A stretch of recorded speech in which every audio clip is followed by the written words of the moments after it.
ॐ अज्ञानतिमिरान्धस्य ज्ञानाञ्जनशलाकया चक्षुरुन्मीलितं येन तस्मै श्रीगुरवे नमः। श्रीचैतन्यमनोभीष्टं स्थापितं येन भूतले स्वयं रूपकदा मह्यं ददाति स्वपदान्तिकं। वन्देऽहं श्रीगुरुं श्रीयुतपदकमलं श्रीगुरून् वैष्णवांश्च श्रीरूपं साग्रजातं सहगण रघुनाथान्वितं तं सजीवं साद्वैतं सावधूतं परिजनसहितं कृष्णचैतन्यदेवं श्रीराधाकृष्णपादान् सहगण ललिता श्रीविशाखान्वितांश्च। हे कृष्ण करुणा सिन्धु दीनबन्धो जगत्पते गोपेश गोपिकान्त राधाकान्त नमोऽस्तुते। तप्त कांचन गौरांगी राधे वृंदावनेश्वरी वृषभानुसुते देवी प्रणमामि हरिप्रिये। वाञ्छाकल्पतरुभ्यश्च कृपा सिन्धुभ्य एव च पतितानां पावनेभ्यो वैष्णवेभ्यो नमो नमः। अनंतकोटि वैष्णववृंद की जय। नमः ओं विष्णुपादाय कृष्णप्रेष्ठाय भूतले श्रीमते जयपताका स्वामिन् इति नामिने। नमो आचार्यपादाय निताय कृपाप्रदायने गौरकथाधामदाय नगरग्रामतारिणे। नमः ओं विष्णुपादाय कृष्णप्रेष्ठाय भूतले श्रीमते भक्तिवेदान्त स्वामिन् इति नामिने। नमस्ते सारस्वते देवे गौरवाणी प्रचारिणे निर्विशेषशून्यवादी पाश्चात्यदेशतारिणे। जय श्री कृष्ण चैतन्य प्रभु नित्यानंद श्री अद्वैत गदाधर श्रीवासादि गौरभक्तवृंद। हरे कृष्ण कृष्ण कृष्ण हरे हरे हरे राम राम राम हरे हरे।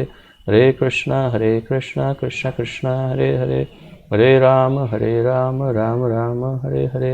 हरे कृष्ण कृष्ण कृष्ण हरे हरे हरे राम राम राम हरे हरे।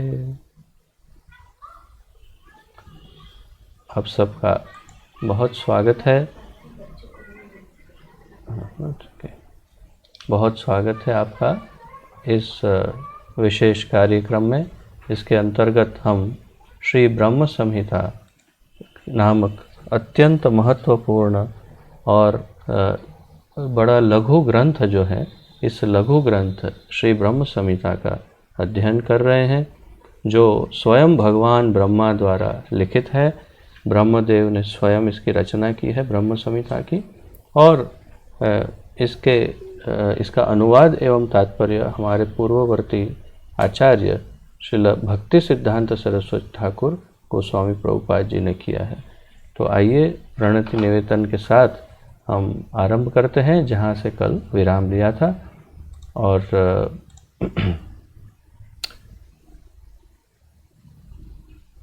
तो मैं वहीं से पढ़ता हूँ जहाँ से कल विराम लिया था। कल हमने देवी तत्व या माया शक्ति तत्व या दुर्गा जिसे कहते हैं उसके तत्व का तथापि हमने उसका बड़ा विस्तार से अध्ययन कल किया और चर्चा की। सब जैसे ब्रह्मदेव ने जैसे वर्णन किया उसी प्रकार श्रील भक्ति सिद्धांत सरस्वती ठाकुर ने संपूर्ण वर्णन किया कि ये तत्व क्या है मूल रूप से और उनका कार्य क्या है इत्यादि। तो वो सब हमने चर्चा कल देखी, और आज हम वास्तव में शिव तत्व और विष्णु तत्व के बारे में थोड़ी जानकारी अधिक प्राप्त करेंगे। तो श्लोक नंबर 45 कल हमने 44 तक किया और आज 45वें श्लोक से हम आगे बढ़ते हैं।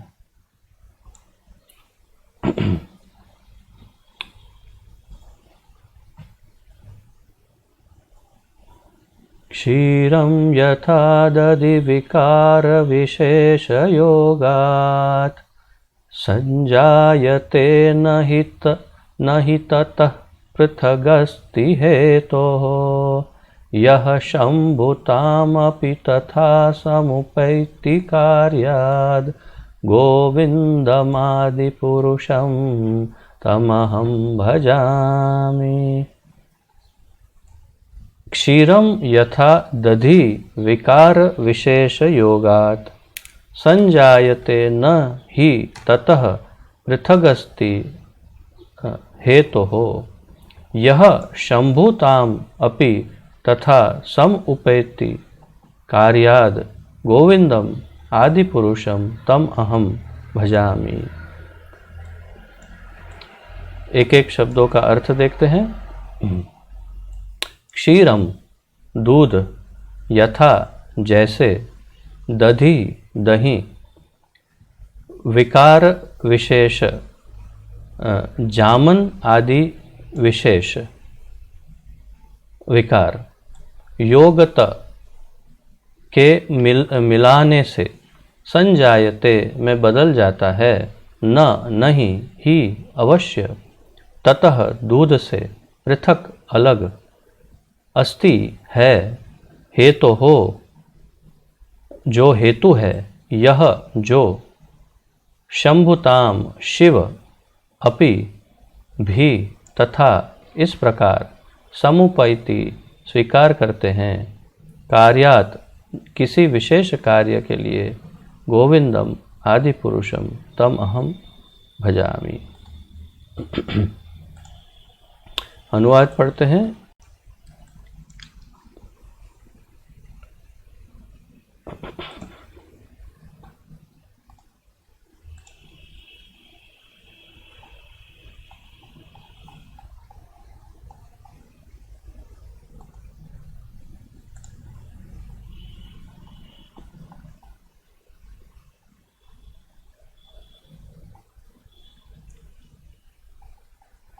एक दो क्षण।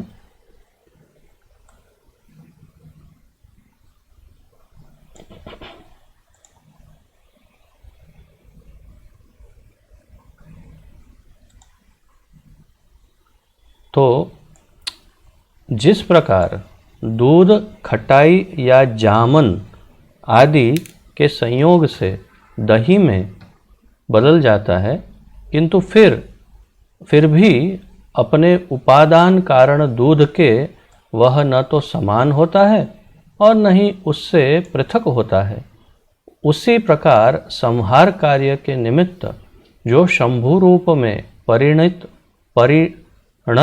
हो गए हैं, उन आदि पुरुष भगवान गोविंद का मैं भजन करता हूँ। तो यहाँ पर शिव तत्व जो है उसका, उस तत्व का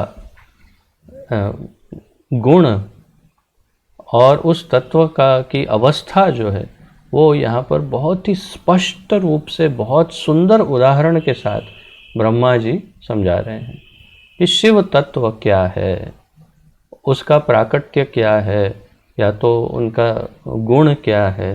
ये बहुत ही अच्छी तरह से, बहुत स्पष्ट रूप से, बहुत सुंदर उदाहरण के साथ समझा रहे हैं। तो कह रहे हैं जिस प्रकार दूध, खटाई या जामन आदि के संयोग से दही में बदल जाता है। तो जामन अर्थात दही जमाने के लिए जो थोड़ा सा दही दूध में मिलाते हैं, थोड़ा सा, उसे जामन कहते हैं हिंदी में, या खटाई भी कहते हैं, जिसे गुजराती में मेड़वण कहते हैं। तो जो मिलाने से दूध दही में परिवर्तित होता है। तो जिस प्रकार दूध खटाई के संयोग से दही में बदल जाता है, किंतु फिर भी अपने उपादान कारण दूध के वह न तो समान होता है। तो दही, एक बार दूध जो दही में बदल गया, तो दूध तो दूध ही था, अब वही दूध दही में बदल गया। तो क्या आप ये कह सकते हैं कि ये दही जो है,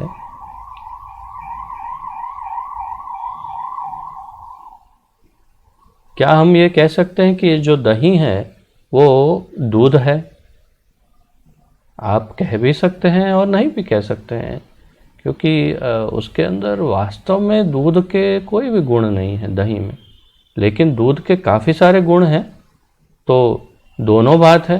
ब्रह्मा जी बिल्कुल यही बात समझाने का प्रयत्न कर रहे हैं कि दही जो है वो वास्तव में दूध नहीं है, परंतु दूध के कुछ गुण उसमें है अभी भी, परंतु फिर भी कभी भी आप ये नहीं कह सकते कि दही दूध है। तो किंतु फिर भी उस अपने उपादान कारण दूध के वह न तो समान होता है, तो दूध तो नहीं ही है दूध के समान, और न ही उससे पृथक होता है, तो उससे अलग भी नहीं है। दही को आप दूध से अलग भी नहीं कह सकते, दूध का ही उत्पादन है दही। तो दूध का बिल्कुल पहला परिवर्तन जो है वही है दही। तो दूध से तो बहुत ही गहरा नाता है, परंतु वो दूध नहीं है। दूध के जैसे कुछ गुण हो सकते हैं, परंतु वो दूध नहीं है। तो ये इतना विस्तार से समझना बहुत आवश्यक है, ताकि हम भगवान की और शिव जी की जो अवस्था है उसको समझ पाए। और ये कौन समझा रहा है, ये बहुत महत्वपूर्ण है, क्योंकि वास्तव में कोई सामान्य व्यक्ति, कोई योगी तपस्वी, कोई विचारक, कोई तत्व चिंतक, कोई फिलोसोफर, कोई ऐसे ही भजन क्रिया करने वाला, कोई भक्त आदि, कोई सामान्य व्यक्ति, कोई ऋषि महर्षि कोई समझा रहा हो तो अलग बात है, परंतु ये कोई सामान्य व्यक्ति नहीं जो बता रहे हैं। ये स्वयं ब्रह्मदेव हैं, जिन्होंने स्वयं प्रत्यक्ष साक्षात्कार किया है भगवान को, और भगवान की संपूर्ण रचना को जो देख रहे हैं वो ब्रह्मदेव स्वयं बता रहे हैं। इसलिए डाउट करने का, इसके ऊपर कोई संशय का कोई प्रश्न मेरे विचार से तो नहीं है। वो बिल्कुल स्पष्ट है, जो ब्रह्मदेव कह रहे हैं उसे हमें बिना संशय के स्वीकार करना चाहिए। तो ब्रह्मदेव बता रहे हैं शिव जी के बारे में, शिव तत्व के बारे में। तो किंतु फिर भी जैसे दूध, दही अपने मूल कारण दूध के न समान होता है और उससे अलग भी नहीं होता दही से, दूध से, उसी प्रकार संहार कार्य के निमित्त जो शंभु रूप में परिणित हो गए हैं, तो उसी प्रकार जो संहार करने के लिए, जब विनाश करना है, तो विष्णु तत्व इतना शुद्ध तत्व है, जो विशुद्ध तत्व, विशुद्ध सत्व, क्षमा कीजिए, विशुद्ध सत्व में स्थित जो तत्व है वो विष्णु तत्व है, नारायण तत्व, कृष्ण तत्व। तो वो इतना शुद्ध है कि वो संहार कार्य के लिए उन्हें लगता है कि मुझे कुछ परिवर्तन लाना होगा, और इसीलिए वे कुछ भौतिक गुणों को अपने अंदर मिला लेते हैं, और भौतिक गुणों को मिलाने के बाद वे अपना नया रूप, जैसे दूध अपने अंदर खटाई डाल के दही बन जाता है। और एक बात, दूध से ही हमेशा दही बनता है, परंतु कभी भी किसी भी अवस्था में, किसी भी संजोग में दही से दूध कभी नहीं बन सकता। ये एक बहुत महत्वपूर्ण बात जो हमारे प्रभुपाद जी कई बार समझाते हैं अलग अलग लेक्चरों में और अलग अलग जगहों पे अपनी किताबों में। तो कहते हैं प्रभुपाद जी कि दूध से दही बनता है, पर हमेशा याद रखना चाहिए कि दही से कभी दूध वापस नहीं बन सकता। तो भगवान अपने विभिन्न अंश के रूप में अपने आप में कुछ भौतिक तत्व, रजोगुण, तमोगुण आदि को मिला करके फिर वे अपना एक नया रूप प्रकट करते हैं। तो उसी प्रकार संहार कार्य के निमित्त जो शंभु रूप में परिणित हो गए हैं, उन आदि पुरुष भगवान गोविंद का मैं भजन करता हूँ, ब्रह्मा जी कह रहे हैं। अर्थात कि वास्तव में जो शंभु रूप में परिवर्तित हुए वो कृष्ण स्वयं, नारायण या कृष्ण तत्व, विष्णु तत्व, परंतु वो शुद्ध स्वयं तत्व नहीं है, स्वांश नहीं है, स्व अंश नहीं है, वो विभिन्न अंश है। तो एक प्रकार से भगवान है, परंतु एक प्रकार से निश्चित रूप से भगवान नहीं है। आगे बिल्कुल स्पष्ट रूप से और अधिक अच्छी तरह से श्रील सिद्धांत सरस्वती ठाकुर समझाएंगे, जो हम उनके तात्पर्य में देखते हैं। तात्पर्य में सबसे पहले ब्रैकेट में, काउंस में कहते हैं, महेश धाम के अधिष्ठाता शंभु के वास्तविक स्वभाव का परिचय दिया जा रहा है। तो हमने कल वो पूरा गोलोक चार्ट जो देखा था, उसमें अगर आपको स्मरण हो तो सबसे ऊपर गोलोक धाम, फिर वैकुंठ धाम, उसके नीचे ब्रह्म ज्योति, और ब्रह्म ज्योति और विरजा के मध्य में एक धाम था जो आधा महेश धाम और नीचे का जो है वो महाकाल धाम के नाम से था। तो ये उस महेश धाम के स्थापित करने वाले या रचयिता या उसके स्वामी जो है उस शंभु का यहाँ पर वर्णन किया जा रहा है। और आपको स्मरण हो कि ये वही शंभु है जो भगवान की शक्ति से, अपनी दृष्टि से उन्होंने जो शक्ति तत्व उत्पन्न किया, अपना विभिन्न अंश, तो जो प्रथम शंभु तत्व उत्पन्न हुआ वही प्रथम जो शिवलिंग के रूप में पूजित है या तो स्थापित है, जो मूल शंभु तत्व है, उस शंभु तत्व की यहाँ पर चर्चा हो रही है, जिसमें से फिर द्वितीय शंभु तत्व और फिर उसमें से रुद्र तत्व, शिव आदि प्रकट होते हैं। उन मूल शंभु की यहाँ चर्चा कर रहे हैं। तो शंभु कृष्ण से भिन्न कोई द्वितीय भगवान नहीं है। इस वाक्य को थोड़ा ठीक से समझना होगा। शंभु कृष्ण से भिन्न, कृष्ण से अलग द्वितीय भगवान नहीं है। इसका अर्थ एक बार पढ़ने से ऐसा लग सकता है कि तो शंभु कृष्ण से भिन्न कोई दूसरे भगवान नहीं है, अर्थात शंभु और कृष्ण दोनों एक ही है। नहीं, ये अर्थ अनर्थ है। अर्थ अब समझिए, शंभु कृष्ण से अलग कोई दूसरे अर्थात कोई और भगवान नहीं है। कहने का तात्पर्य यह है कि भगवान तो एक ही है और वो है कृष्ण, और शंभु उनसे अलग, मतलब हाँ, भगवान नंबर 1 कौन? कृष्ण, भगवान नंबर 2 शिव जी, भगवान नंबर 3, ऐसा नहीं, भगवान एक ही है तो, और वो है कृष्ण, परंतु शंभु उनसे अलग कोई दूसरे भगवान नहीं है, ऐसा श्री सिद्धांत सरस्वती कह रहे हैं। इस तरह की भेद बुद्धि रखने वाले लोग भगवान के प्रति घोर अपराध करते हैं। इस तरह की भेद बुद्धि जिनमें हो कि ये भगवान नंबर 1, भगवान नंबर 2, या तो शिव ही भगवान है, कृष्ण कुछ नहीं है, या तो कृष्ण ही भगवान है, शिव जी भी वही एक ही तत्व है, या तो कुछ अपने मन से, या हाँ हो सकता है शिव जी नंबर 1 हो, कृष्ण नंबर 2 या कृष्ण नंबर 1।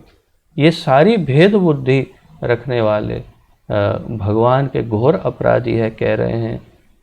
हम यदि नाम अपराध की चर्चा करें जो पद्म पुराण में दिए हैं 10 नाम अपराध, उसमें से एक नाम अपराध है जिसमें बहुत स्पष्ट बताया है,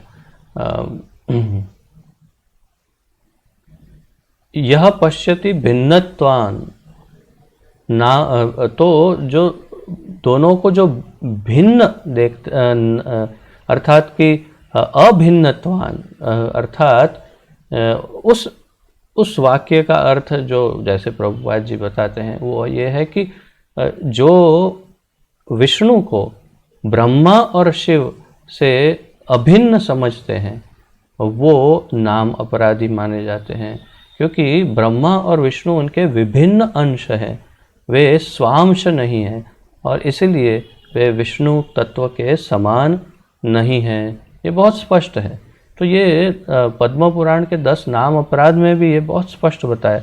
वो आप श्लोकों को पढ़ेंगे, अगर हम तो केवल अनुवाद पढ़ते रहते हैं हमेशा, तो श्लोक पढ़ेंगे तो उसमें स्पष्ट बताया है कि जो इन्हें अभिन्न देखते हैं, अर्थात नारायण, ब्रह्मा और शिव अभिन्न हैं, वो ऐसे देखते हैं, वो भी नाम अपराधी माने जाते हैं। तो यहाँ पर इसी प्रकार की बात श्री सिद्धांत सरस्वती ठाकुर कह रहे हैं कि भेद बुद्धि रखने वाले भगवान के प्रति घोर अपराध करते हैं। शंभु की ईश्वरता गोविंद की ईश्वरता के अधीन है। अब और स्पष्ट कह रहे हैं कि शंभु की ईश्वरता कोई प्रश्न ही नहीं है कि वे ईश्वर तत्व के समान। ईश्वर का अर्थ है मैनेजर अर्थात या फिर स्वामी, तो स्वामी का नाम है ईश्वर, परंतु भगवान परम ईश्वर परमेश्वर हैं, सर्वेश्वर है, परब्रह्म परमेश्वर है, परंतु शंभु ईश्वर है। ईश्वर हैं परंतु उनकी ईश्वरता गोविंद की ईश्वरता के अधीन है, अर्थात कि शंभु इंडिपेंडेंट स्वतंत्र नहीं है, वे नारायण कृष्ण पर अधीन हैं। इसीलिए वे वास्तव में एक दूसरे से भिन्न नहीं हैं। अब कह रहे हैं शंभु की ईश्वरता गोविंद की ईश्वरता के अधीन है, इसीलिए वे वास्तव में एक दूसरे से भिन्न नहीं हैं। तो जैसे कंपनी है, कंपनी में कंपनी का नाम लिया जाता है, ये कंपनी वो कंपनी, तो जब कंपनी का नाम लेते हैं तो उसमें कंपनी का मालिक, उनके नीचे काम करने वाले सारे कर्मी सब आ जाते हैं। वो ये नहीं कहते कि ये कंपनी नंबर 1 ये आदमी, कंपनी नंबर 2 ये आदमी, ऐसे नहीं।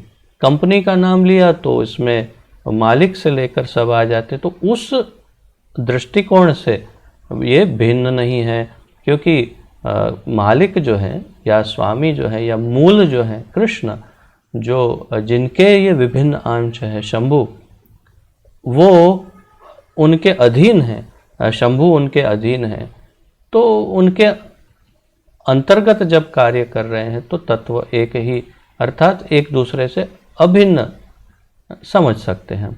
यह अभिन्नता इस तथ्य से प्रतिपादित होती है कि जैसे जामन डालने से दूध दही बन जाता है, उसी प्रकार स्वयं भगवान एक विशेष प्रकार के संस्पर्श द्वारा पृथक अलग व्यक्तित्व धारण कर लेते हैं। तो अब और स्पष्ट समझा रहे हैं, वो भी ब्रह्मा जी का ही उदाहरण लेकर, अर्थात ब्रह्मा जी ने जो उदाहरण दिया है उसी उदाहरण के द्वारा अब समझा रहे हैं। कह रहे हैं कि यह अभिन्नता अर्थात अभिन्न है, कह दिया अभिन्न है, तो यह अभिन्नता कैसे समझाएं, तो उस तथ्य से प्रतिपादित होती है कि जैसे जामन डालने से, खटाई डालने से दूध दही बन जाता है, उसी प्रकार स्वयं भगवान कृष्ण एक विशेष प्रकार के संस्पर्श द्वारा, अर्थात तमोगुण के संस्पर्श द्वारा, रजोगुण एक किसी अन्य भौतिक गुण के संपर्क के द्वारा, स्पर्श के द्वारा, वे एक पृथक अर्थात अलग उपव्यक्तित्व अर्थात जो स्वयं ना हो दूसरा ही हो, ऐसा उपव्यक्तित्व धारण कर लेते हैं। तो मूल रूप से दही और दूध सब एक ही है, परंतु कभी भी दही और दूध एक नहीं है। बात सही है कि नहीं?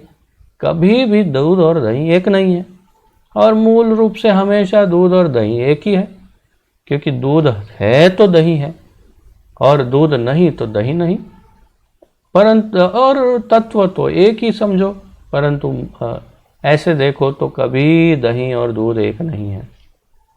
दूध अगर दही के संपर्क में आ जाए तो दूध नहीं रहता, दही बन जाता है, और दही को चाहे कितना भी मथो, चाहे हिलाओ, ये करो, कुछ भी कर लो, उसमें से कभी दूध नहीं बन सकता। और दूध में बस थोड़ा सा दही डाल दो तो दही बन जाता है।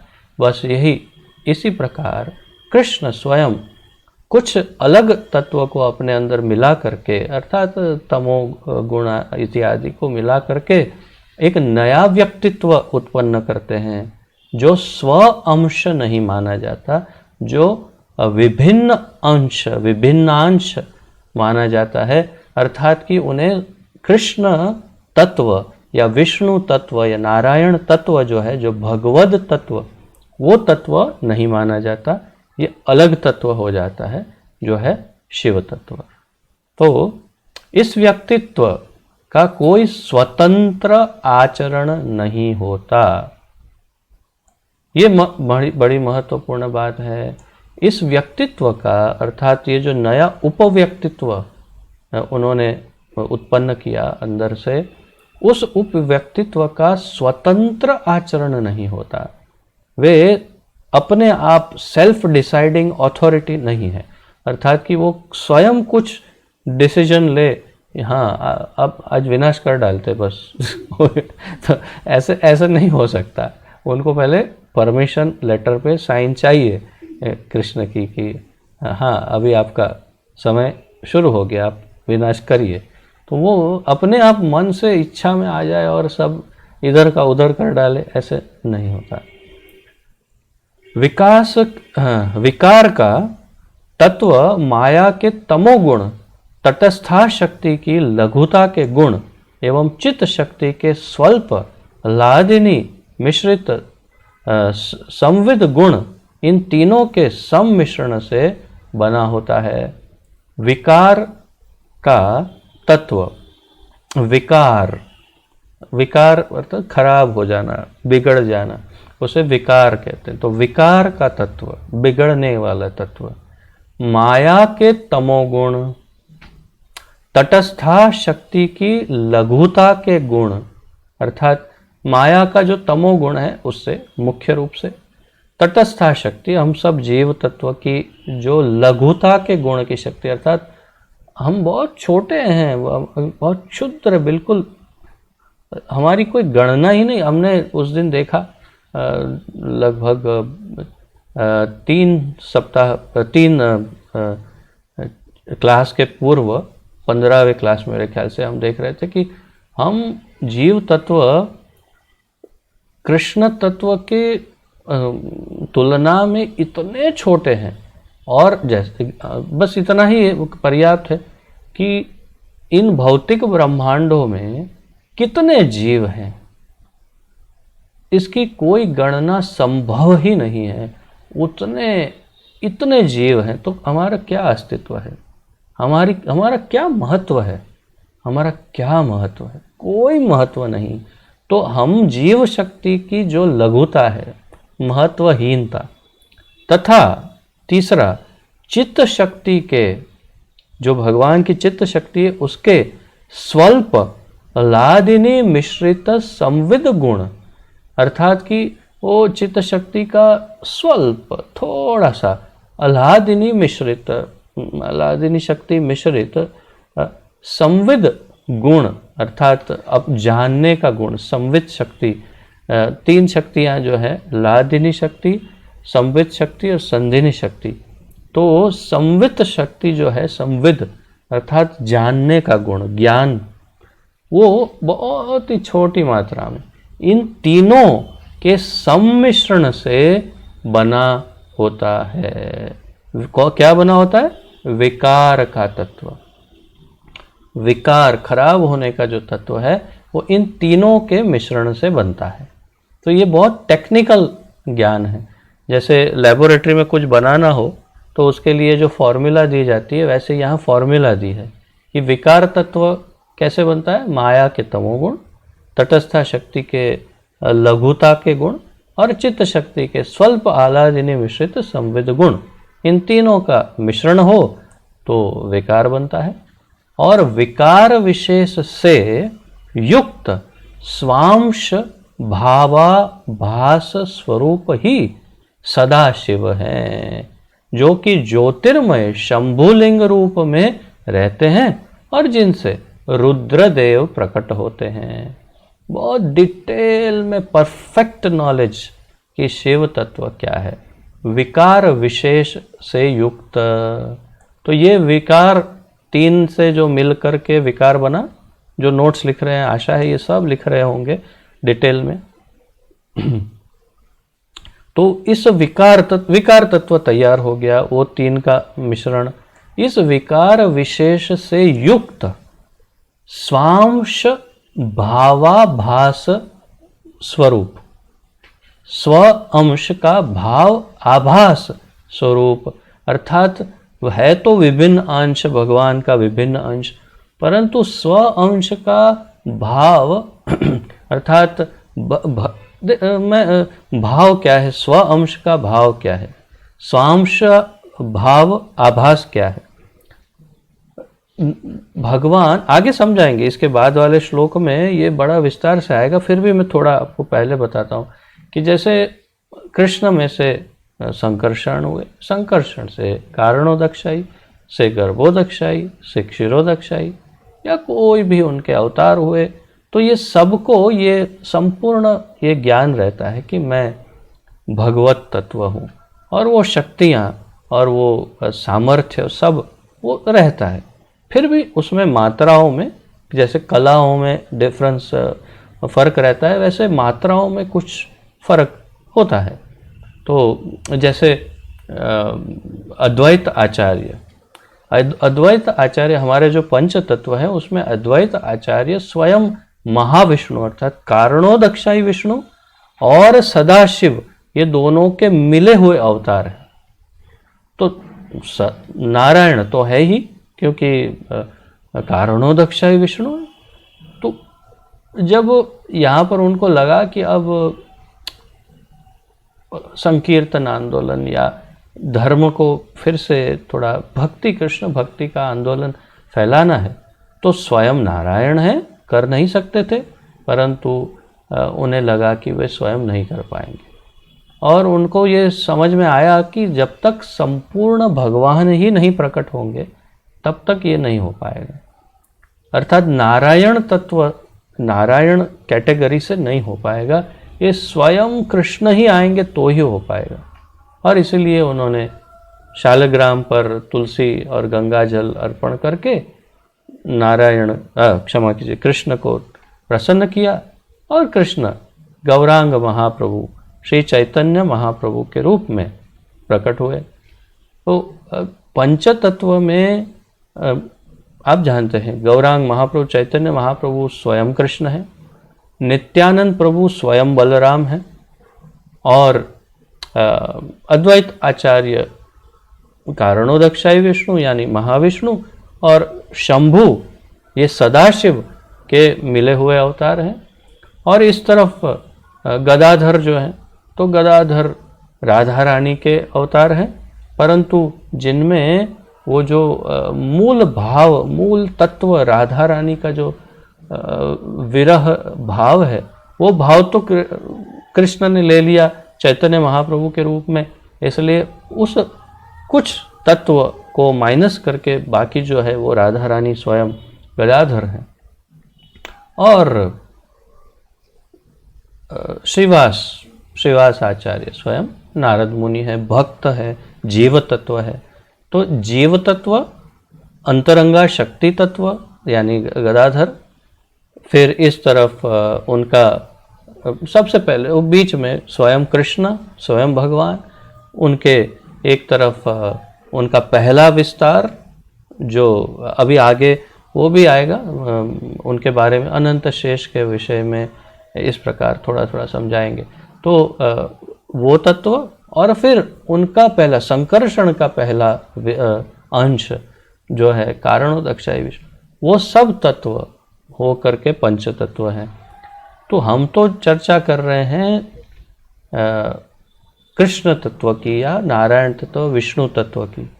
विष्णु तत्व को कोई भी किसी भी स्वरूप में, कोई भी अवतार में, रूप में ये भान ये रहता है, संविद शक्ति अर्थात जानने की शक्ति से कि मैं भगवान हूँ। वो जानते हैं कि मैं भगवान, परंतु यहाँ जो विभिन्न अंश है वो स्वांश भाव आभास स्वरूप है, अर्थात उन्हें लगता है कि हाँ मैं भगवान हूँ, लेकिन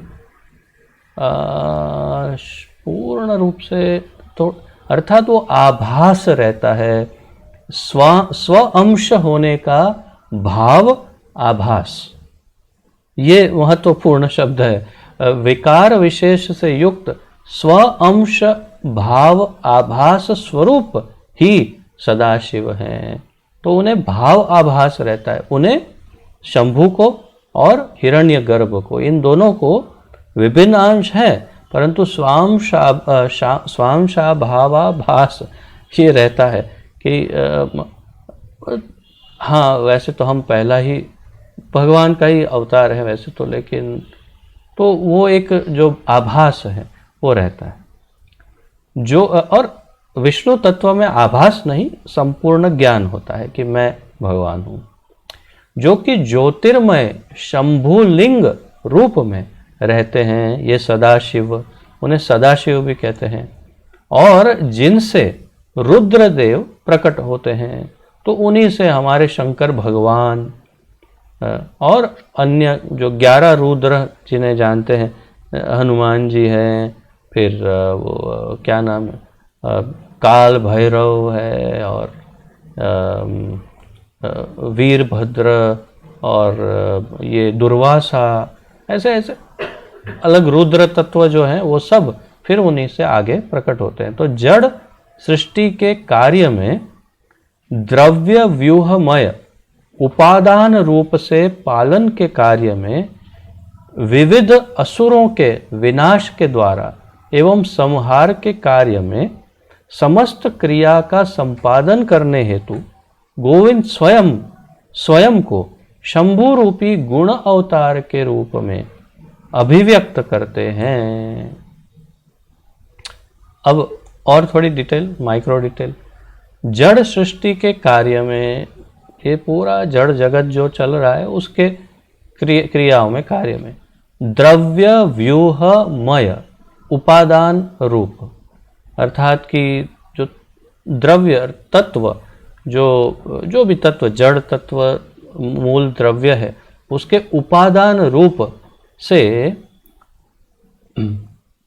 पालन के कार्य में विविध असुरों के विनाश के द्वारा, तो पालन करने के लिए, असुरों का संहार करने के लिए, एवं संहार कार्य में समस्त क्रिया का संपादन करने हेतु, तो संहार करने के लिए कुछ बॉम्ब तो फोड़ना पड़ेगा ना, तभी तो सब अचानक एक बॉम्ब, अणु बॉम्ब जैसा कुछ फूटेगा और सब फिर विनाश शुरू हो जाएगा। ऐसा कुछ तो करना पड़ता होगा, तो वो कार्य तो कहीं तो स्टार्ट करना पड़ता है, अर्थात कि एक बॉम्ब रख के उसको एक माचिस की तीली से ऐसे जलाना, तो स्टार्ट करना, ऐसा कुछ।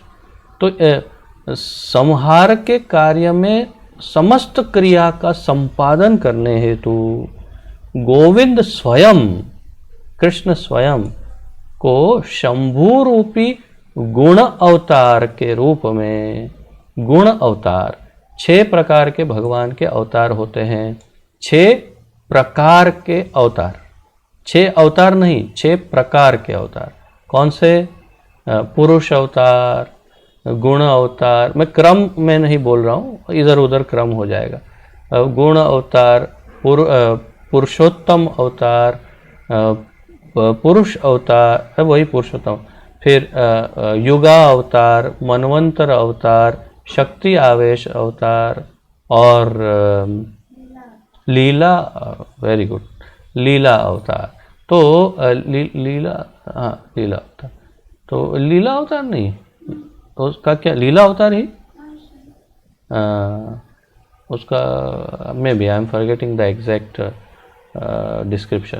तो वो ये जो 6 प्रकार के अवतार हैं, उसमें अलग अलग मेरे पास इसके पहले मैंने नोट्स लिखे, आपके साथ शायद शेयर भी किए थे बहुत पहले जब हम क्लास करते थे बहरामपुरा में।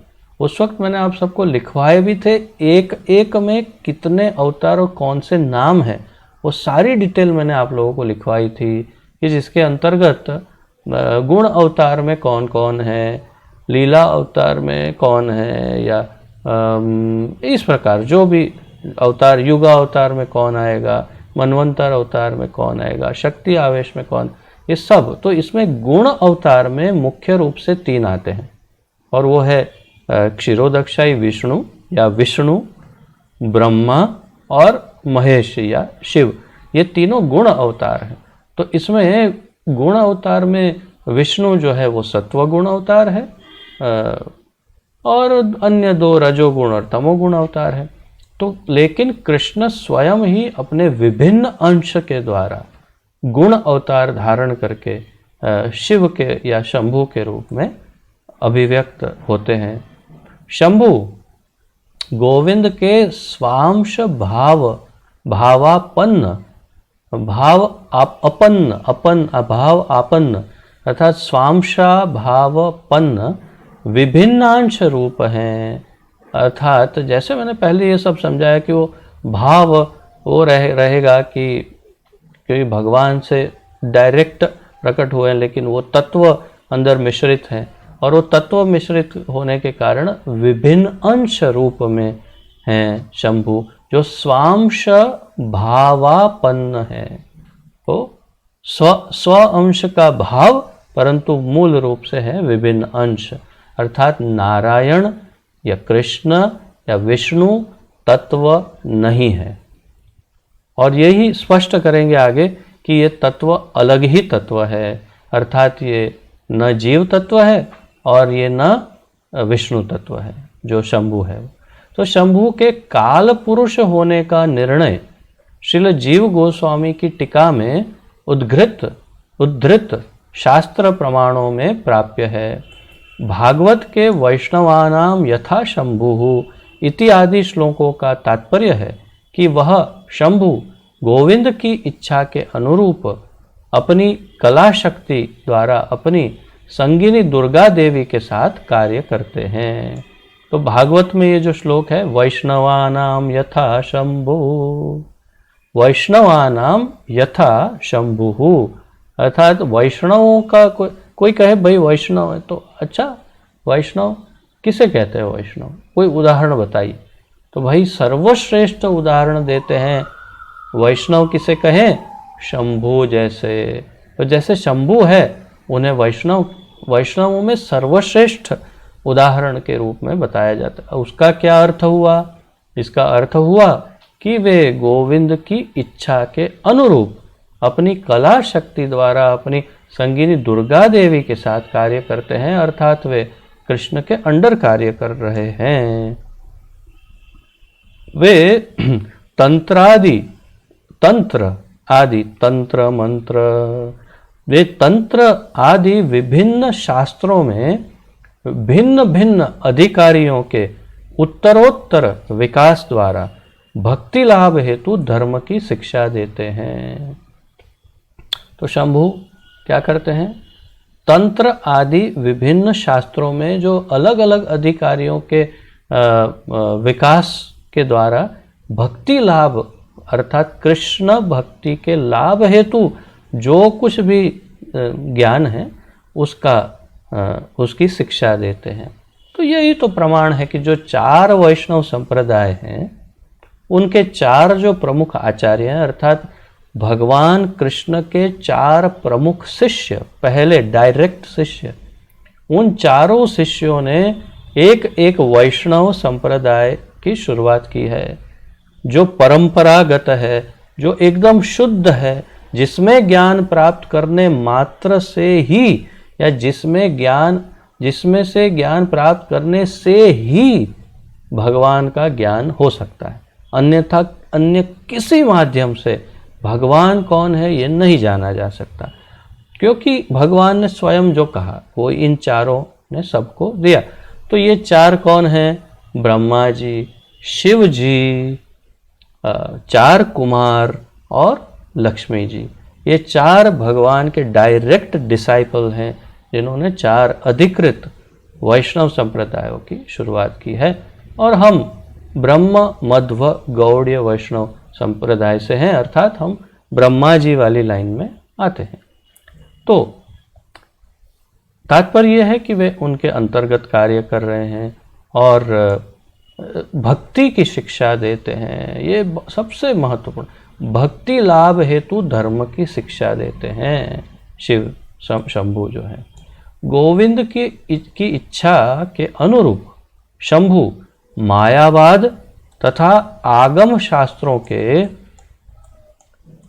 प्रचार द्वारा शुद्ध भक्ति का पालन तथा संरक्षण करते हैं। भगवान की सहायता किसी भी तरह हो सकती है भाई। भगवान की सहायता नेगेटिवली भी हो सकती है, पॉजिटिवली भी हो सकती है, नकारात्मक रूप से भी या सकारात्मक रूप से भी। इच्छा भगवान की और कार्य हमारा चाहे सकारात्मक हो या नकारात्मक हो, ये थोड़ा कठिन है समझना, परंतु यही सत्य है।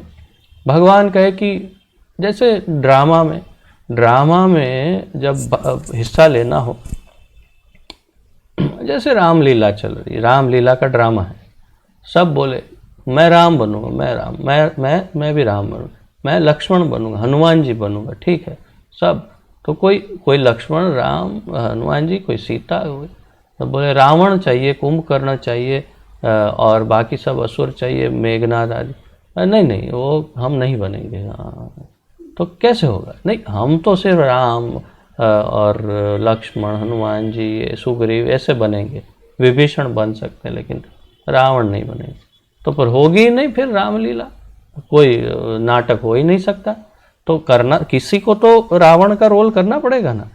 और जिसने रावण का रोल किया, तो वो जो राम का रोल कर रहा है, उसका असली तीर लेकर के उधर ही समाप्त कर दे, ऐसा होता है?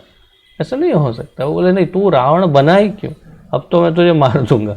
तो जो सबका वो एंटरटेनमेंट, अर्थात सबका मनोरंजन कर रहे हैं, ज्ञान भी दे रहे हैं, अच्छा कार्य कर रहे हैं, तो रावण का रोल कर लिया तो उसका अर्थ ये नहीं कि वो नेगेटिव हो गया व्यक्तित्व। उसी प्रकार शिव जी को जब भगवान कहते हैं कि जाइए थोड़ा नेगेटिव रोल करके आइए, विलन का रोल, तो मायावाद जो असत शास्त्र जिसे कहते हैं, वो मायावाद का आप प्रचार करके आइए। तो आगम शास्त्रों, तो मायावाद का शास्त्र प्रचार करने के लिए शिवजी कौन से रूप में आते हैं? शंकराचार्य के रूप में आते हैं, और मायावाद का, असत शास्त्र का ये सब जगह पर ये प्रचार करते हैं। उसके पहले भगवान भी नेगेटिव रोल में आते हैं, बुद्ध के रोल में आए और भगवान ने भी नेगेटिव प्रीचिंग किया। क्या किया? उन्होंने सबको शून्यवाद की तरफ ले गए और कहा कि ये वेद को हम नहीं मानते हैं, वेद से भी अच्छी फिलॉसफी बताता हूँ, आओ मेरे साथ आओ। तो पूरे के पूरे भारतवर्ष को वेदों से विमुख किया, सबको ले गए। क्यों? उसके पीछे बहुत स्पष्ट कारण शास्त्रों में बताया हुआ है, एकदम शास्त्रों में स्पष्ट कारण बताया। क्या?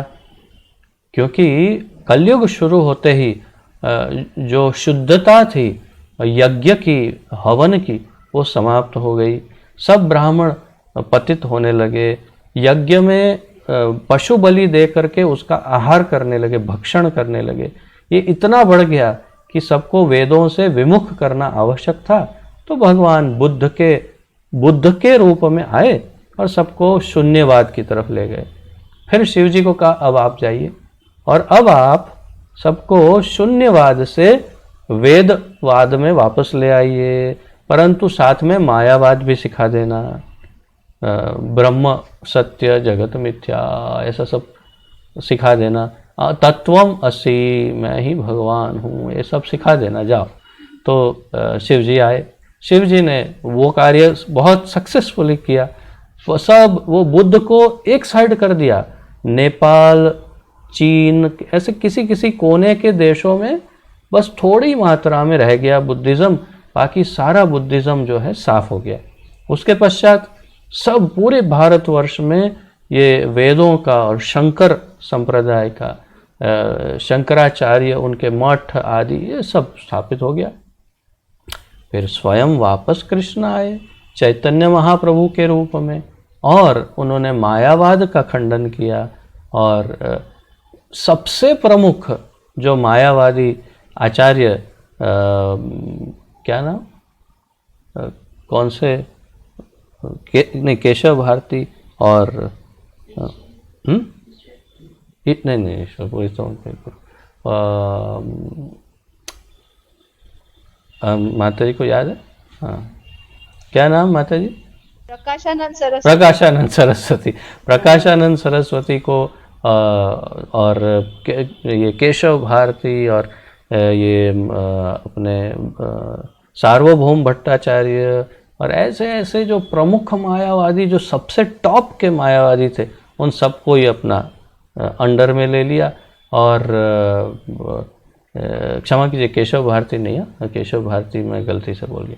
तो प्रकाशानंद सरस्वती और सार्वभौम भट्टाचार्य उनको अपने अंडर ले लिया, उनके शिष्य बना दिया। और एक प्रकार से, और जितने वाराणसी में जितने मायावादी सन्यासी थे, एक साथ पूरे समूह ने भक्ति संप्रदाय को स्वीकार कर लिया, मायावाद को त्याग दिया। इतने सारे सन्यासियों ने, वो सबसे बड़ा परिवर्तन चैतन्य महाप्रभु ने लाया, जो अभी चल रहा है। अभी तो प्रोसेस चालू है, वो क्लीनिंग, शुद्धिकरण की प्रोसेस, सफाई काम चालू है। धीरे धीरे धीरे धीरे मायावाद का फिर विनाश और शुद्ध भक्ति संप्रदाय पूरी पृथ्वी पर स्थापित हो ही जाएगा, उसमें कोई शंका नहीं। तो तात्पर्य क्या है कि भगवान जैसे इंगित करते हैं वैसे शिव जी कार्य करते हैं। तो गोविंद की इच्छा के अनुरूप शंभु मायावाद तथा आगम शास्त्रों के प्रचार द्वारा शुद्ध भक्ति का पालन तथा संरक्षण करते हैं। तो ये एक प्रकार से वो जो भगवान का कार्य करते हैं, तो भक्ति का पालन और संरक्षण हुआ। जीवों के 50 गुण, अब जैसे मैं कह रहा था कि जीव तत्व 64 गुण, कृष्ण में 64 गुण हैं, नारायण विष्णु तत्व में 60 गुण हैं, शंभु में मैं कह रहा था 57-58 जैसा कुछ है। तो कहीं कहीं पर ऐसा किसी ने 57-58 कहा है, परंतु यहाँ श्रील भक्ति सिद्धांत सरस्वती ठाकुर 55 कह रहे हैं और बहुत स्पष्ट कह रहे हैं। तो शिव जी में 55 गुण हैं, 5 अतिरिक्त गुण हैं जो मनुष्य में कभी नहीं हो सकते जीव तत्व में। ब्रह्मा जी में भी, उसकी चर्चा आगे फिर होगी कि ब्रह्मा जी में भी इतने गुण हैं, और फिर जीव तत्व में 50 गुण होते हैं, हो सकते हैं। हम में 50 गुण है नहीं, अगर हम श्रेष्ठतम हो जाएं, एकदम टॉप क्या कहते हैं, पूर्ण हो जाए अगर हम जीव तत्व, तो हम में 50 गुण हो सकते हैं। परंतु ये 5 अलग गुण जो हैं वो शिव तत्व में होते हैं, ऐसा श्रील सिद्धांत सरस्वती ठाकुर समझा। तो जीव के 50 गुण शंभु में कहीं अधिक मात्रा में प्रकाशित होते हैं। तो हमारे 50 गुण उनमें कहीं अधिक मात्रा में, शक्ति के साथ, पावर के साथ मात्रा में होते हैं। और जीवों द्वारा अप्राप्य 5 अतिरिक्त गुण भी उनमें आंशिक रूप में पाए जाते हैं। तो भगवान के 64 में से और 5 ऐसे कुछ गुण जो हम जीव तत्व में कभी नहीं हो सकते, वो ऐसे अतिरिक्त विशेष गुण उनमें पूर्ण रूप से नहीं, आंशिक रूप में पाए जाते हैं, ऐसा श्री सिद्धांत सरस्वती ठाकुर कह रहे हैं। अतः शंभु को जीव नहीं कहा जा सकता, इसलिए शंभु को जीव नहीं कह सकते। तो वे जीवों के प्रभु हैं, हम जीवों के प्रभु हैं, तथा अपि गोविंद के विभिन्न अंश का भाव धारण करते हैं। तो कह रहे हैं कि वो हमारे प्रभु हैं, अर्थात हमारे अग्रणी हैं, हमारे ऊपर है, हमारे ईश्वर हैं, परंतु कृष्ण का के विभिन्न अंश हैं और वो विभिन्न अंश का भाव धारण करके वे अपना कार्य करते हैं शंभु। तो पूर्ण भगवान नहीं है, बस यही इसका सार है। ये यहाँ पर श्रील सिद्धांत सरस्वती ठाकुर इसे समाप्त करते हैं। अब आगे विष्णु तत्व का वर्णन है, ये 46वें श्लोक में, श्लोक नंबर 46। दीपार्चिरे वहि दशान्तरमभ्युपेत्य दीपायते विवृत हेतु समान धर्मा यस्तादृगेव हि च विष्णुतया विभाति गोविंदम आदिपुरुषं तमहं भजामि। ये बहुत सुंदर उदाहरण है। ये उदाहरण हम सब प्रचारकों को अच्छे से स्मरण होना चाहिए। श्लोक स्मरण हो कि ना हो, परंतु ये उदाहरण स्मरण में होना चाहिए। और यही उदाहरण यहाँ पर बहुत सुंदर उदाहरण ब्रह्मा जी स्वयं दे रहे हैं कि कृष्ण और विष्णु में क्या अंतर है या क्या समान है। दीपार्चिरेव ही दशांतरम अभ्युपेत्य दीपायते विवृत हेतु समान धर्मा यत् यस्तादृग एव ही च विष्णुतया विभाति गोविंदम आदि पुरुषम तम अहम भजामि। एक एक शब्दों का अर्थ देखें। दीप अर्ची, दीप की लौ अर्थात एक दीपक या मोमबत्ती जो हो उसकी ऊपर की जो लौ या अग्नि जो जल रही है वो। एव जैसे ही अवश्य दशांतरम दूसरा दीप अभ्युपेत्य विस्तार करके दीपायते आलोकित क्षमा कीजिए करता है विवृत हेतु अपने विस्तारित कारण के साथ समान धर्मा उतना ही प्रभावशाली यह जो तादृक उसी प्रकार एव अवश्य ही च भी विष्णुतया अपने विस्तार भगवान विष्णु के रूप द्वारा विभाति आलोकित करते हैं गोविंदम आदि पुरुषम तम अहम भजामि। जैसे एक दीपक की लौ दूसरे दीपक में पहुंचकर यदि अपि दोनों दीपकों में पृथक रूप से जलती है परंतु गुण में एक समान होती है, उसी प्रकार जो स्वयं को विभिन्न प्रकाशों में समान रूप में प्रदर्शित करते हैं उन आदि पुरुष भगवान गोविंद का मैं भजन करता हूँ। अब समझिए, एक दीपक है और यहाँ पर 10 और दीपक हैं, उसमें से माचिस की तिली से एक दीपक को जलाया हुआ है। अब माचिस खत्म हो गई तो बाकी के दीपक कैसे जलाएंगे? इसी दीपक के या मोमबत्ती से आप बाकी के सब दीपक को जलाएंगे। अब सब दीपक जल गए और फिर इस दीपक को वहाँ रख दीजिए और बाकी सब दीपक को देखिए, सारे दिए या दीपक जो हैं या सारी मोमबत्तियाँ एक समान ही है, कोई आप उसमें भेद नहीं कर सकते। किसी बाहर वाले को बोला कि पूछिए इसमें सबसे पहले मैंने कौन सी जलाई बताओ, वो नहीं बता पाएगा।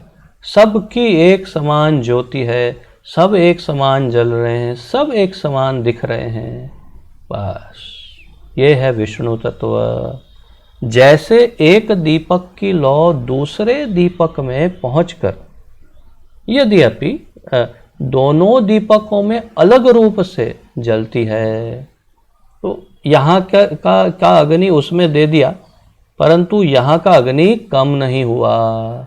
महत्वपूर्ण ये बात है।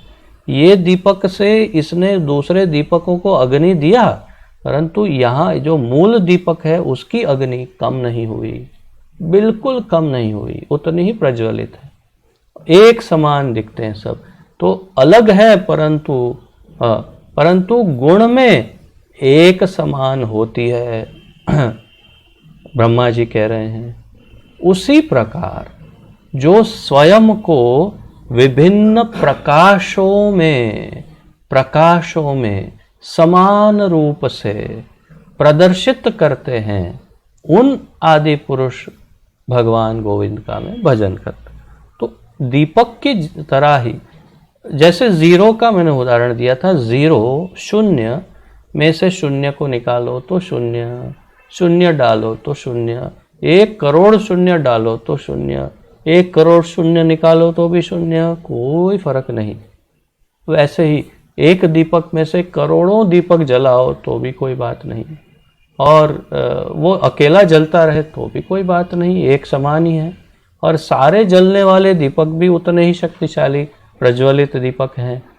वैसा ही कृष्ण तत्व, विष्णु तत्व, नारायण तत्व जो है, कृष्ण जिसे विष्णु तत्व कहते हैं, वो तत्व उसी प्रकार है जो अपने स्व अंश में विभाजित होता है प्रकाशों में, जिसे कहते हैं, या अवतार कहो, विस्तार कहो, या अपना अंश कहो, स्व अंश, परंतु एक समान सब है।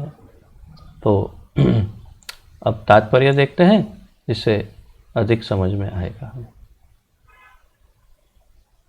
श्रील भक्ति सिद्धांत सरस्वती ठाकुर तात्पर्य में कहते हैं, व्हाट इज द टाइम? यहाँ हरिधाम के अधिष्ठातों का वर्णन हो रहा है, यथा हरि, नारायण, विष्णु इत्यादि, जो कृष्ण के स्वांश हैं। क्षमा कीजिए, कल आपको स्मरण होगा, कल हमने जो चार्ट देखा था उसमें हरिधाम में दिखा रहा था। हरिधाम में आपने देखा था एक माधव धाम, एक वराह धाम, एक नारायण, एक लोक में एक रूप। तो ये उनके जितने अवतार या विस्तार हैं उतने उनके एक लोक हैं। तो हरि धाम के अधिष्ठातों, क्योंकि वो एक धाम के एक अधिष्ठाता हैं, तो अधिष्ठातों का वर्णन अर्थात सभी विष्णुओं का या सभी नारायणों का वर्णन कर रहे हैं। और उदाहरण दे रहे कैसे, जैसे कि हरि, नारायण, विष्णु इत्यादि, जो कृष्ण के स्व अंश है। कृष्ण की विलास मूर्ति वैकुंठपति नारायण है।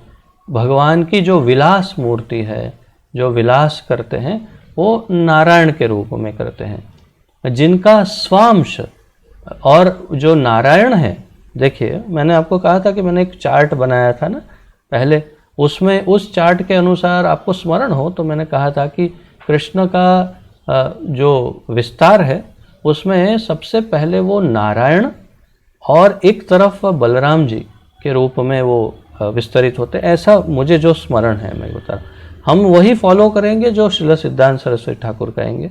जो मैं कह रहा हूँ उसे स्मरण मत करिए, परंतु मैं जो चार्ट मैंने इन सभी को स्टडी करके बनाया था उसके अनुसार जो मुझे याद है। और फिर बलराम जी में से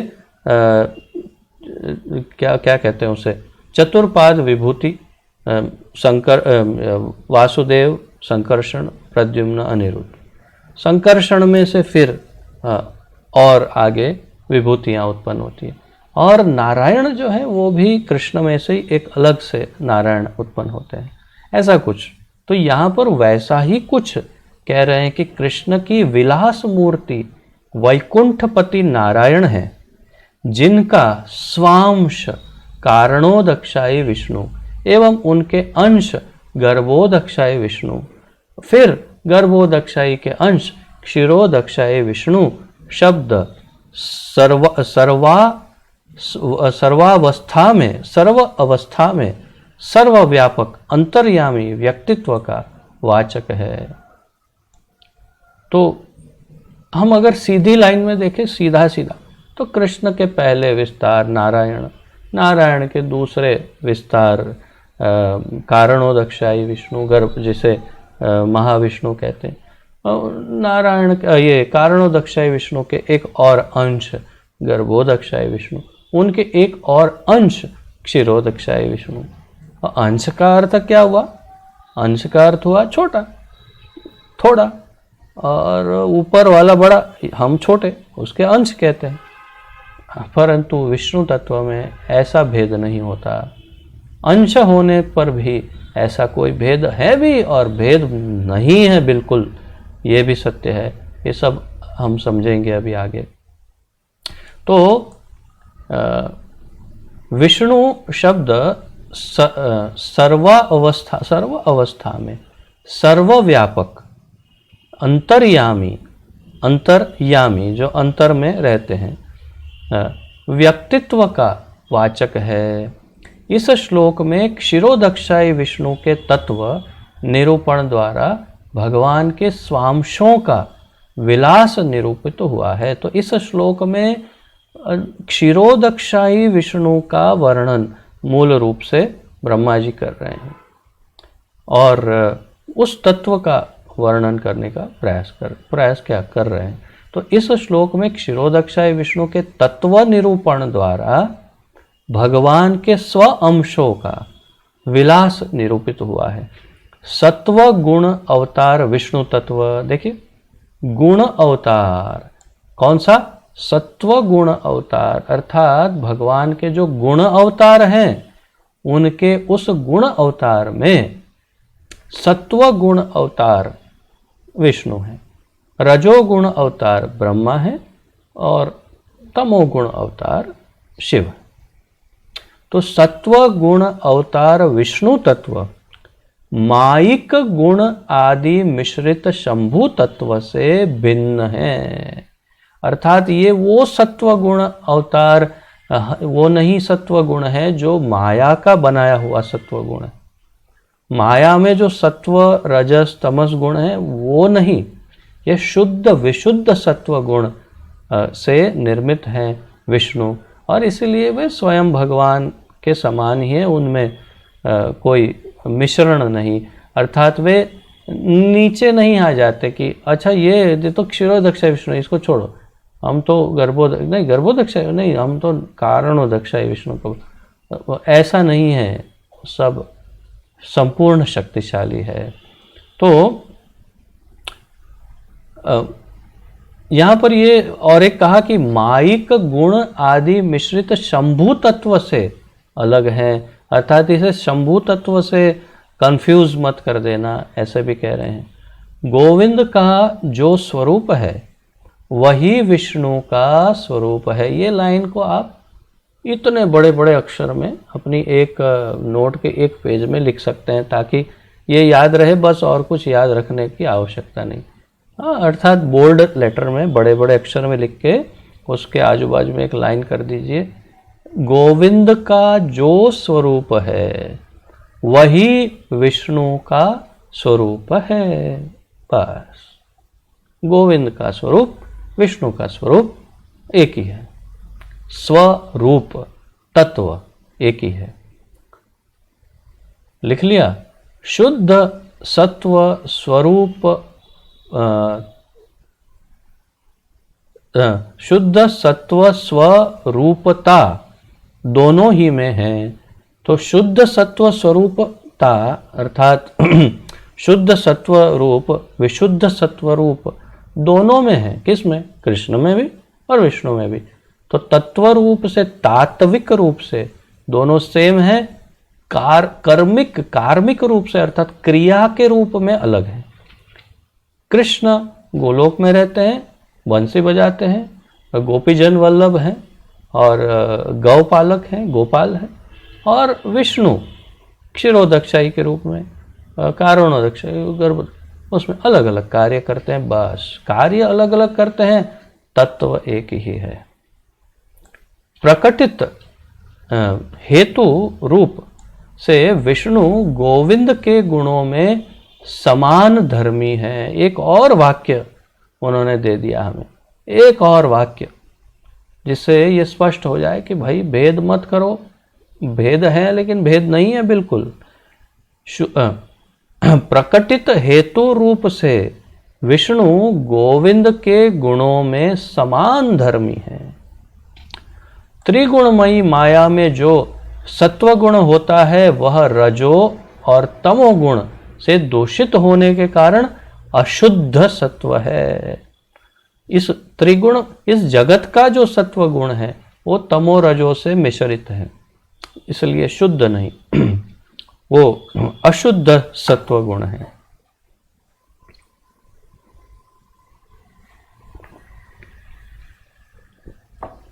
परंतु जो गुण इस माइक जगत के, माया द्वारा बनाए हुए जगत के रजोतमो गुण से मिश्रित नहीं है, वो विशुद्ध सत्व गुण उस स्वरूप में नारायण, कृष्ण या विष्णु स्थित है।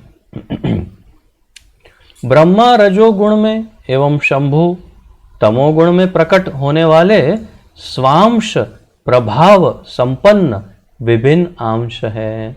मैंने पहले ही समझा दिया ये सब आपको कि स्व अंश प्रभाव संपन्न अर्थात वो प्रभाव रहता है 100 अंश का, लेकिन ये विभिन्न अंश है क्योंकि मायिक गुण से मिश्रित हैं। उनके विभिन्न अंश होने का कारण यही है कि माया के रजो तथा तमोगुण नितांत अचित होने के नाते उनमें उदित होने वाले ये दो तत्व भी भगवान के स्वयं रूप अथवा तदेकात्म रूपों से अत्यंत दूरस्थ रहते हैं। लंबा वाक्य है बहुत, उसका विभाजन करके धीरे धीरे समझते हैं। उनके विभिन्न अंश होने के कारण कौन? हिरण्यगर्भ और शंभु, ब्रह्मा जी और शिव तत्व। यही है कि माया के रजो तथा तमोगुण नितांत अचित होने के नाते, तो माया का जो तमोगुण है, इस माया का तमोगुण और रजोगुण नितांत अचित, अर्थात कि चित्त इतना शुद्ध, वो विशुद्ध सत्व है चित्त गुण, और ये माया का तमो और रजोगुण संपूर्ण रूप से नितांत अचित गुण है। तो होने के नाते उनमें उदित होने वाले ये दो तत्व भी भगवान के स्वयं रूप अथवा तद एकात्म अर्थात एक तत्व रूपों से अत्यंत दूरस्थ रहते हैं, अर्थात भगवान के रूप से अलग रहते हैं। माया का सत्व गुण भी यद्यपि मिश्रित होता है, तथापि उसके विशुद्ध सत्वांश में ही गुणावतार विष्णु उदित होते हैं। तो माया का सत्व गुण भी यद्यपि मिश्रित होता है, उसमें मिश्रण होता है, फिर भी उसके विशुद्ध सत्व अंश में ही गुण अवतार विष्णु उदित होते हैं। लगता है कि ये माया के ही जगत में उन त्रिगुणों में ही विष्णु प्रकट हुए, परंतु वास्तव में वो अपने शुद्ध सत्व अंश के साथ प्रकट होकर के माया के सत्व गुण की देखभाल करते हैं। बहुत स्पष्ट हो गया मेरे ख्याल से, अब समझ में आ गया। तो अतः विष्णु ही पूर्ण स्वांश विलास एवं महेश्वर तत्व हैं। इसीलिए विष्णु ही पूर्ण स्व अंश विलास एवं महेश्वर महा ईश्वर, ईश्वरों के ईश्वर तत्व हैं। वे माया से युक्त होने पर भी माया के प्रभु हैं। वो माया के से युक्त इसलिए कि भाई चलो आए, जैसे कि हम वराह देव का उदाहरण लेते हैं, तो भागवत में लिखा है कि हिरण्याक्ष ने पृथ्वी को मल मूत्र जैसे बहुत ही हीन गंदी जो जगह होती है वहाँ पर पृथ्वी को फेंक दिया, छिपा दिया कि वहाँ से कौन निकालेगा उसको इतनी गंदी जगह में। तो ऐसी जगह पर उसे पृथ्वी को छिपा दिया, अर्थात पृथ्वी से कहीं ऊपर के जो दूसरे लेयर्स जो स्तर हैं उसमें एक ऐसा भी स्तर है जहाँ पर सब गंदगी है। ऐसी गंदगी वाला एक स्तर है जो बहुत बड़ा नदी के समान या समुद्र के समान, उसके अंदर जाके पृथ्वी को ही छुपा दिया। और तब नारायण ने सोचा कि ऐसा अवतार धारण करे जो इसमें आसानी से प्रवेश कर सके। तो प्रभुपाद समझाते हैं, हमारे प्रभुपाद जी, कि एक सूकर या जिसे हम पिग कहते हैं, तो ये शूकर जो है वराह, वो है बोर इस इंग्लिश, तो बोर वो किस में प्रवेश करते हैं? ये सुअर या जिसे भूंड कहते हैं, हम डुक्कर कहते हैं गुजराती में, तो ये वो किस में जाते हैं? वो केवल मल मूत्र में ही प्रवेश करते हैं और वहाँ पर ही अपना खाना ढूंढते हैं। तो उन्होंने वही रूप धारण किया और पृथ्वी को वहाँ से बाहर निकाला और फिर पुनः अपने स्थान पर उन्हें स्थापित किया। तो क्या हुआ? तो भगवान अशुद्ध हो गए या दूषित हो गए? बिल्कुल भी नहीं। वो अपने कार्य के लिए उसमें घुसे तो क्या हो गया? कोई दूषित नहीं हुए, बल्कि उनके शरीर के बाल जहाँ जहाँ गिरे वो आज कुशा के रूप में हम उसे अत्यंत पूजनीय, पूजा के लिए कुशा के बिना कोई पूजा संपन्न नहीं होती, इतना शुद्ध उनके शरीर के बाल माने जाते हैं, जो एक सूकर के बाल है एक तरह से। तात्पर्य यही है कि उसी प्रकार माया के सत्व गुण की देखभाल करने के लिए इस त्रिगुण के अंदर प्रवेश करते हैं विष्णु, परंतु दूषित नहीं होते हैं। तो वे माया से युक्त होने पर भी माया के प्रभु ही रहते हैं। विष्णु गोविंद के निजत्व के हेतु रूप के अभिकर्ता हैं।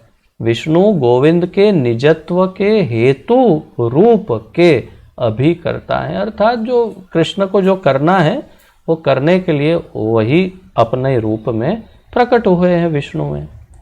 उनकी विलास मूर्ति नारायण में गोविंद के समस्त ऐश्वर्य अर्थात 60 गुण पूर्ण रूप से रहते हैं। अर्थात वो चाहे क्षीरोदक्षाई हो, कारणो हो या गर्भ हो, कोई भी दक्षाई हो, कोई भी नारायण हो, कोई भी विष्णु हो, उनमें ये 60 गुण रहते हैं। तो ये बड़ा महत्वपूर्ण है। अतएव ब्रह्मा और शिव जिस प्रकार माया गुण मिश्रित तत्व हैं, गुण अवतार होने पर भी विष्णु वैसे नहीं है। अर्थात विष्णु कभी भी माया के गुणों से आच्छादित नहीं होते। नारायण का महाविष्णु के रूप में आविर्भाव, महाविष्णु का गर्भोदक्षाई विष्णु के रूप में आविर्भाव एवं क्षीरोदक्षाई रूप में विष्णु का आविर्भाव भगवान की सर्वव्यापकता के उदाहरण हैं। विष्णु ही ईश्वर हैं एवं अन्य 2 गुण अवतार तथा समस्त देवगण उनके अधीन आधिकारिक तत्व विशेष हैं। अर्थात एक कंपनी के एक हैं board of directors. Board of director मतलब उनमें 6-7 डायरेक्टर हैं, जो 6-7 डायरेक्टर, सभी डायरेक्टर, कोई भी सभी डायरेक्टर है, बोर्ड ऑफ डायरेक्टर। और उनके नीचे फिर जनरल मैनेजर या वाइस प्रेसिडेंट या मैनेजर या ये सब, परंतु डायरेक्टर बोर्ड में कोई भी है वो सब डायरेक्टर है। तो ये विष्णु तत्व सब बोर्ड ऑफ डायरेक्टर है और उनके विभिन्न अंश शंभु, ब्रह्मा आदि ये सब उनके अंडर क्या कहते हैं, डेप्यूटी डायरेक्टर, असिस्टेंट डायरेक्टर, उस प्रकार है।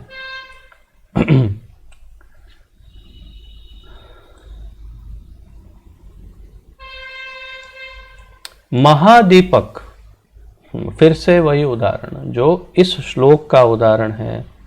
दीपक, एक दीपक से सारे दीपक जल गए, सारे दीपक एक समान है, परंतु फिर भी पहला दीपक तो पहला ही रहता है जिसने बाकी सब दीपक को जलाया है। तो महादीपक गोविंद की विलास मूर्ति से कारणोदक्षाई, गर्भोदक्षाई, क्षीरोदक्षाई एवं राम आदि समस्त स्वांश अवतार अलग अलग पृथक पृथक अलग अलग वर्तिगत या दशागत दीपक स्वरूपों से गोविंद की चित्त शक्ति द्वारा विराजमान होते हैं। स्पष्ट कि मूल दीपक, महादीपक, ओरिजिनल दीपक है कृष्ण, उसी दीपक से बाकी सारे दीपक जले। कौन से? कारणोदक्षाई, गर्भोदक्षाई, क्षीरोदक्षाई, श्री राम, वराह, वामन, नरसिंह, कूर्म आदि सब, ये सारे। और ये अवतार पृथक पृथक वर्तिगत या दशागत दीपक स्वरूपों से गोविंद की चित्त शक्ति द्वारा विराजमान होते हैं। तो अपने अपने जो जैसी भगवान की इच्छा थी जो करने की, वो इच्छा अनुसार अलग अलग मात्रा में, अलग अलग प्रमाण में, अलग अलग जगह पे, अलग अलग कार्य से सब जगह पर अब भगवान की चित्त शक्ति से विराजमान रहते हैं। ये था विष्णु तत्व का बहुत सुंदर वक्तव्य जो श्रील भक्ति सिद्धांत सरस्वती ठाकुर ने समझाया। 2 श्लोक बहुत ही छोटे छोटे, अर्थात कि इसमें कुछ तात्पर्य आदि नहीं है। क्या समय हुआ है? 6:35, 5:45। हाँ, तो आराम से हम दोनों श्लोकों को समाप्त कर सकते हैं। श्लोक 47 यह कारणार्णव जले भजति स्म योग, क्षमा की, व्हाट इज द ट्यून?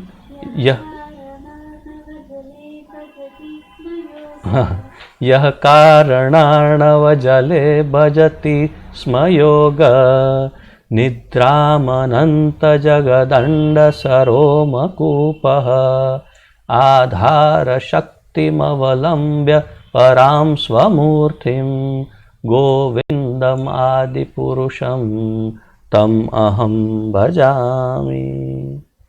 यह वह जो कारण आर्णव, कारण समुद्र के, जले जल में, भजति आनंद लेते हैं, स्म अवश्य, योग निद्राम योग निद्रा, अनंत अनंत, जगत अंड ब्रह्मांड, स के साथ, रोमकूप रोम रोमों में, आधार शक्तिम आधार शक्ति, अवलंब्य अवलंबित करके, पराम परम, स्वमूर्तिम अपने ही रूप, गोविंदम गोविंद को, आदि पुरुषम आदि पुरुष, तम उन, अहम भजामि मैं भजन कर, जो अपनी आधार शक्ति स्वरूप अनंत शेष नामक श्रेष्ठ मूर्ति का अवलंबन कर अपने रोमकूपों में अनंत ब्रह्मांडों को समाये हुए योग निद्रा का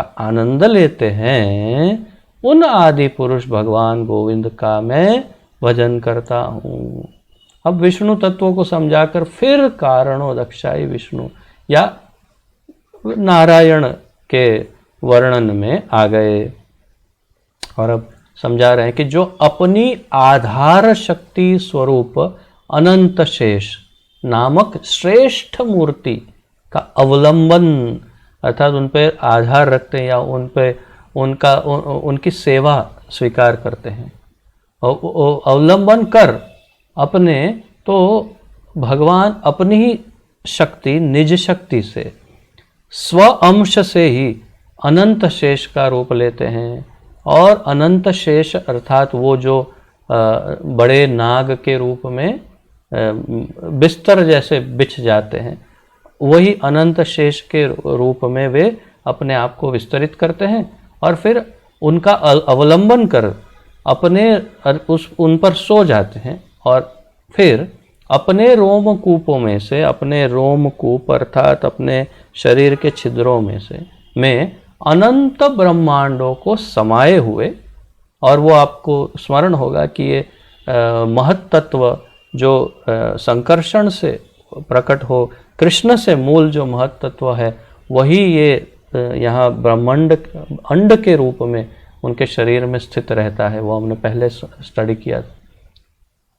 ब्रह्मांडों को समाये हुए योग निद्रा का आनंद लेते हैं, और उन आदि पुरुष भगवान गोविंद का मैं भजन करता हूँ। तात्पर्य, यहाँ महाविष्णु की शय्या रूप अनंत शेष का निरूपण किया गया है, कह रहे हैं श्री सिद्धांत सरस्वती ठाकुर। तो शय्या रूप अर्थात बिस्तर, और किसके? महाविष्णु के बिस्तर स्वरूप अनंत शेष का वर्णन है। महाविष्णु जिस अनंत शय्या पर शयन करते हैं, वही अनंत कृष्ण के दास तत्व रूप शेष नाम के अवतार विशेष हैं। महाविष्णु जिस अनंत शय्या पर शयन करते हैं, जो क्या बोलते हैं उसे, double bed, king size double bed, Kurlon का कोई बहुत ही सॉफ्ट सुंदर सा डनलॉप या कोई ऐसा सुंदर बिस्तर पे सो जाते हैं। वो बिस्तर क्या है? वो बिस्तर कहाँ से आया? कौन सी कंपनी का है? कौन सी ब्रांड का है?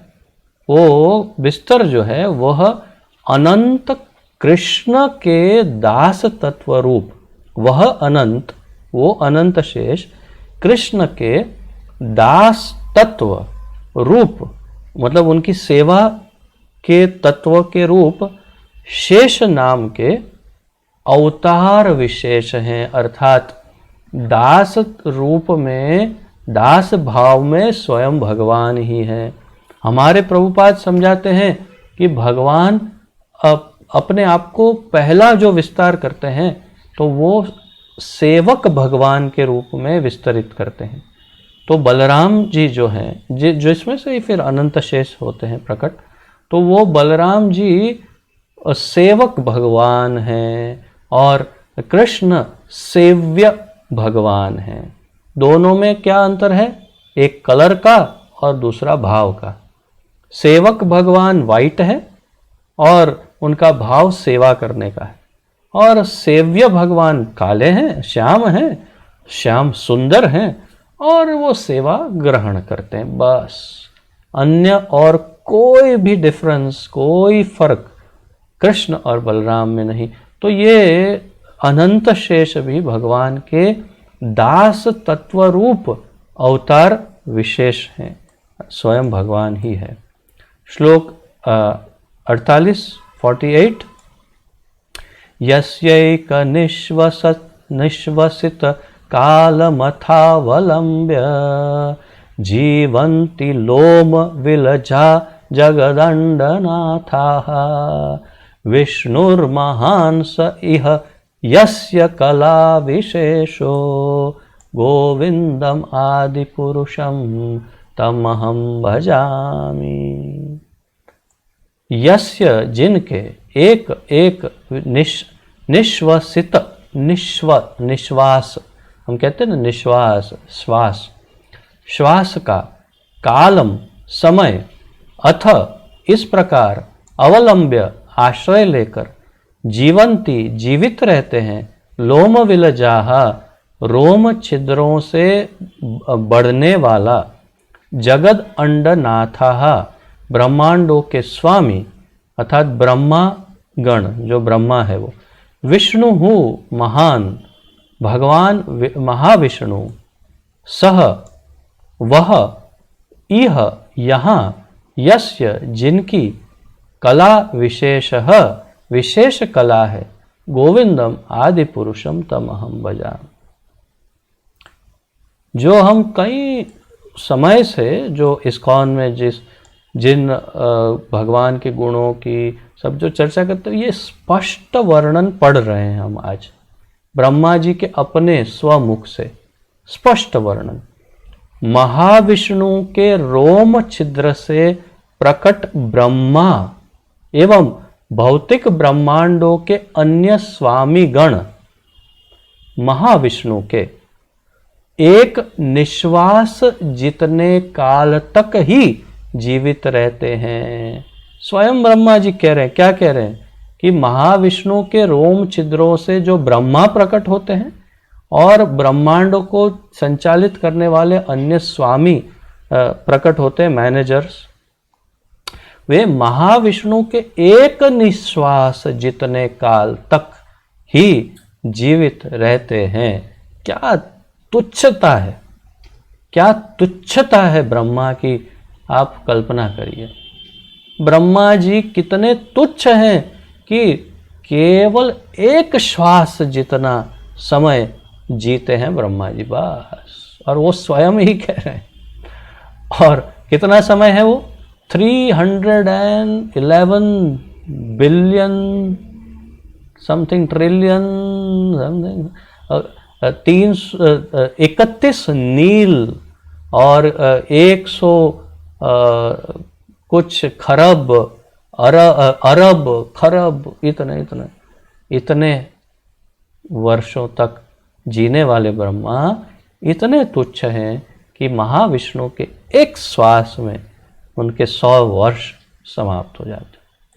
तो महाविष्णु के रोम छिद्र, ये पढ़ा, परंतु जिनकी एक विशिष्ट कला मात्र महाविष्णु भी है, उन आदि पुरुष भगवान गोविंद का मैं भजन करता हूँ। और कह रहे हैं परंतु जिन गोविंद कृष्ण की एक विशेष कला, जिन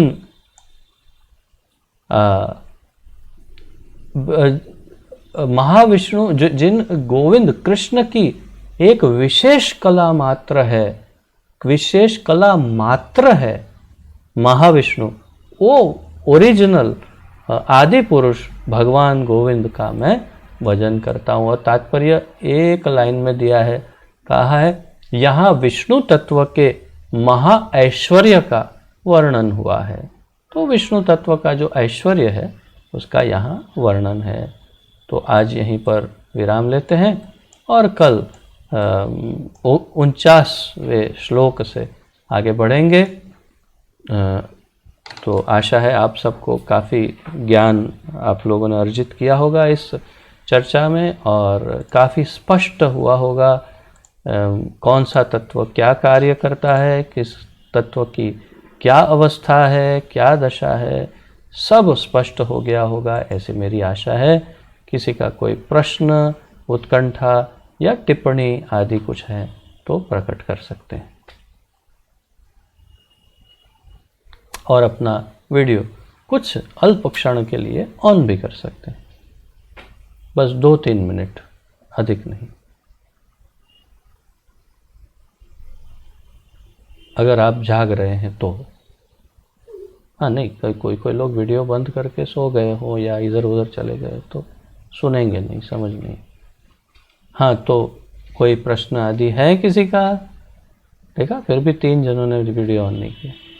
कोई प्रश्न नहीं? बहुत ही अच्छा, ठीक है। तो स्पष्ट हो गया शिव तत्व, माया तत्व, विष्णु तत्व, इनके अंतर और इनके अंदर के रिलेशन एकदम स्पष्ट हो गया है। कोई डाउट है? नहीं? स्पष्ट? ठीक है। तो आप सबका बहुत बहुत धन्यवाद। प्रणति निवेदन करते हैं। श्री ब्रह्म संहिता की जय, श्री ब्रह्मदेव की जय, श्रील भक्ति सिद्धांत सरस्वती ठाकुर गोस्वामी श्रील प्रभुपाद की जय, पतित पावन अभय चरणारविंद भक्ति वेदांत स्वामी श्रील प्रभुपाद की जय, पतित पावन गुरु महाराज की जय। अब सभी भक्तों की जय हो। निताय गौर प्रेमानंदे, हरि हरि बोल, हरे कृष्णा। आप सबको कोटि कोटि दंडवत प्रणाम और आप सबका बहुत बहुत धन्यवाद।